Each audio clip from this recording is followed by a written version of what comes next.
ರಾಜ್ಯದಲ್ಲಿ ದ್ವಿಭಾಷಾ ನೀತಿ ಜಾರಿ ಮಾಡಲು ರಾಜ್ಯ ಸರ್ಕಾರ ಮುಂದಾಗಿದೆ. ಹಿಂದಿ ಹೇರಿಕೆ ಖಂಡಿಸಿ ಕರ್ನಾಟಕ ಸರ್ಕಾರ ದ್ವಿಭಾಷಾ ನೀತಿ ಜಾರಿಗೆ ಮುಂದಾಗಿರುವುದು ಬಿಜೆಪಿ ಕಾಂಗ್ರೆಸ್ ಮಧ್ಯೆ ವಾರ್ಗೆ ಕಾರಣವಾಗಿದೆ. ಹಿಂದಿ ಭಾಷೆಯ ಕಡ್ಡಾಯ ಕಲಿಕೆಯನ್ನ ಕೈಬಿಡುವ ಗುರಿಗೆ ಮುಂದಾಗಿರುವ ಕಾಂಗ್ರೆಸ್ ನಿರ್ಣಯಕ್ಕೆ ಕೇಸರಿ ನಾಯಕರು ಕೆಂಡ ಕಾರ್ತಿದ್ದಾರೆ.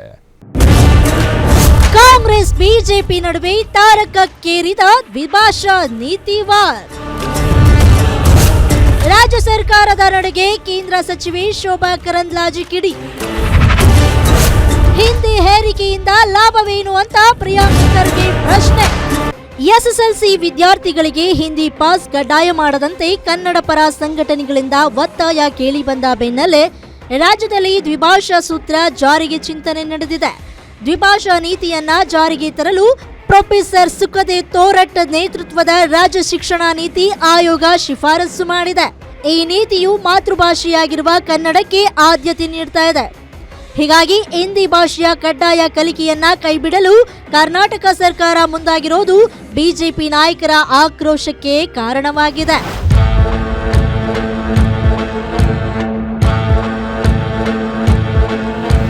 ಹಿಂದಿ ಹೇರಿಕೆ ವಿಚಾರದ ಬಗ್ಗೆ ಪ್ರತಿಕ್ರಿಯಿಸಿರೋ ಕೇಂದ್ರ ಸಚಿವೆ ಶೋಭಾ ಕರಂದ್ಲಾಜೆ, ರಾಜ್ಯ ಸರ್ಕಾರ ಗೊಂದಲ ಮೂಡಿಸುವ ಕೆಲಸ ಮಾಡ್ತಾ ಇದೆ.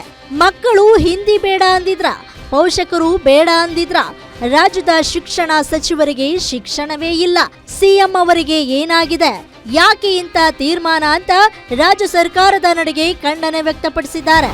ದಕ್ಷಿಣ ಭಾರತೀಯವರಿಗೆ ತಮಾಷೆ ಮಾಡ್ತಾರೆ, ಯಾವ ಭಾಷೆಯಲ್ಲಿ ನೀವು ಪಾರ್ಲಿಮೆಂಟ್ ಅಲ್ಲಿ ಮಾತಾಡ್ತೀರಿ ಅಂತ ನಾವೆಲ್ಲರೂ ಅನುಭವಿಸಿದೀವಿ. ನಮ್ಮ ಮಕ್ಕಳು ಉದ್ಯೋಗಕ್ಕಾಗಿ, ನಮ್ಮ ಮಕ್ಕಳು ಶಿಕ್ಷಣಕ್ಕಾಗಿ ಕೇವಲ ಕರ್ನಾಟಕದಲ್ಲಿ ಇರಲ್ಲ, ಅವರು ಬೇರೆ ಬೇರೆ ರಾಜ್ಯಕ್ಕೆ ಹೋಗ್ತಾರೆ, ಬೇರೆ ಬೇರೆ ದೇಶಕ್ಕೂ ಹೋಗ್ತಾರೆ. ಯಾವಾಗ ಮಕ್ಕಳು ಭಾಷೆ ಕಲಿತಾರೆ ಕಲಿಬಹುದು. ನಾವು ದೊಡ್ಡವರಿಗೆ ಭಾಷೆ ಕಲೀರಿ ಅಂದ್ರೆ ನಮಗೆ ಅಷ್ಟು ಬೇಗ ಕಲಿಯೋಕ್ಕಾಗಲ್ಲ, ಸುಲಭನೂ ಅಲ್ಲ. ಅದಕ್ಕಾಗಿ ನನ್ನ ವಿನಂತಿ ಇರುವಂಥದ್ದು, ರಾಜ್ಯ ಸರ್ಕಾರ ಅನವಶ್ಯಕವಾದಂಥ ತ್ರಿಭಾಷಾ ನೀತಿಯ ಬಗ್ಗೆ ಗೊಂದಲವನ್ನ ಸೃಷ್ಟಿ ಮಾಡ್ತಾ ಇದೆ. ಏನೋ ಕೇಂದ್ರ ಸರ್ಕಾರ ಹಿಂದಿ ಹೇರಿಕೆಗೆ ಮುಂದಾಗಿರುವ ವಿಚಾರಕ್ಕೆ ರಾಜ್ಯ ಸರ್ಕಾರ ತೀವ್ರ ವಿರೋಧ ವ್ಯಕ್ತಪಡಿಸ್ತಾ ಇದೆ. ಜೊತೆಗೆ ಕೇಂದ್ರ ಸಚಿವರ ವಿರುದ್ಧ ರಾಜ್ಯ ಕಾಂಗ್ರೆಸ್ ನಾಯಕರು ಕಿಡಿಕಾರಿದ್ದಾರೆ. ಹಿಂದಿ ಹೇರಿಕೆಯಿಂದ ಲಾಭವೇನು ಅಂತ ಪ್ರಿಯಾಂಕ್ ಖರ್ಗೆ ಪ್ರಶ್ನೆ ಮಾಡಿದ್ದಾರೆ. ಅಮಿತ್ ಶಾ ಮನವೊಲಿಸಲು ಬಿಜೆಪಿಯವರು ಹಿಂದಿ ಪರವಾಗಿ ಮಾತನಾಡ್ತಾರೆ.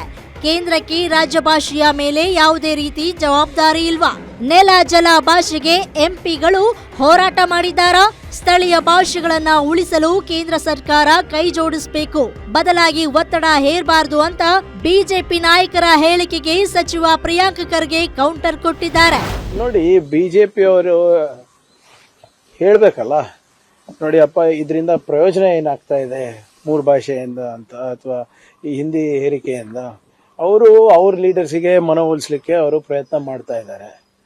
ಅದು ಅವ್ರು ಮಾಡಲಿ, ಅವ್ರ ಸ್ವಾಮಿ ನಿಷ್ಠೆ ತೋರಿಸ್ಬೇಕಂತ ತೋರಿಸ್ಲಿ. ನಾನು ಮುಂಚೆಯಿಂದಾನು ಹೇಳ್ತಾ ಇದ್ದೀನಿ, ಒಂದು ಜವಾಬ್ದಾರಿಯುತ ವಿರೋಧ ಪಕ್ಷದವರಾಗಿ ಸಾಧಕ ಬಾಧಕ ಏನು ಅಂತ ಚರ್ಚೆ ಮಾಡಿಬಿಟ್ಟು ನಮಗೆ ತಿಳಿಸಿದ್ರೆ we are ready to accept also. ಸುಮ್ಮನೆ ಕಾಟಾಚಾರಕ್ಕೆ ಟೀಕೆ ಮಾಡಬೇಕು ಅಂದ್ರೆ ನಾವು ಉತ್ತರ ಕೊಟ್ಕೊಂಡು ಹೋಗಕ್ಕಾಗೋದಿಲ್ಲ. ಅವರು ಅಮಿತ್ ಶಾ ಅವ್ರು ಹೇಳ್ದಂಗೆ ಹಿಂದಿನೇ ಇರಬೇಕು, ನಮ್ಮ ಭಾಷಾ ಸಂಸ್ಕೃತಿ ಇರಬೇಕು ಅಂತ ಹೇಳ್ತಾರಲ್ಲ, ಅವ್ರಿಗೆ ಮನವೊಲಿಸ್ಲಿಕ್ಕೆ ಮಾಡ್ತಾ ಇದ್ದಾರೆ. ಅದಕ್ಕೆ ನಾವ್ ಯಾಕೆ ಕೇಳಬೇಕು? ಒಟ್ಟಾರೆ ಕಾಂಗ್ರೆಸ್ ಬಿಜೆಪಿ ನಡುವೆ ದ್ವಿಭಾಷಾ ನೀತಿ ವಾರ್ ತಾರಕಕ್ಕೇರಿದ್ದು ಈಗ ರಾಜ್ಯ ವರ್ಸಸ್ ಕೇಂದ್ರದ ಜಟಾಪಟಿಗೆ ತಿರುಗ್ತಾ ಇದೆ. ಮುಂದಿನ ದಿನದಲ್ಲಿ ಇದು ಯಾವ ಹಂತಕ್ಕೆ ಹೋಗುತ್ತೆ ಅನ್ನೋದನ್ನ ಕಾದು ನೋಡಬೇಕಾಗಿದೆ. ವೀರಶದಾನಿ, political bureau, guarantee news, Bengaluru.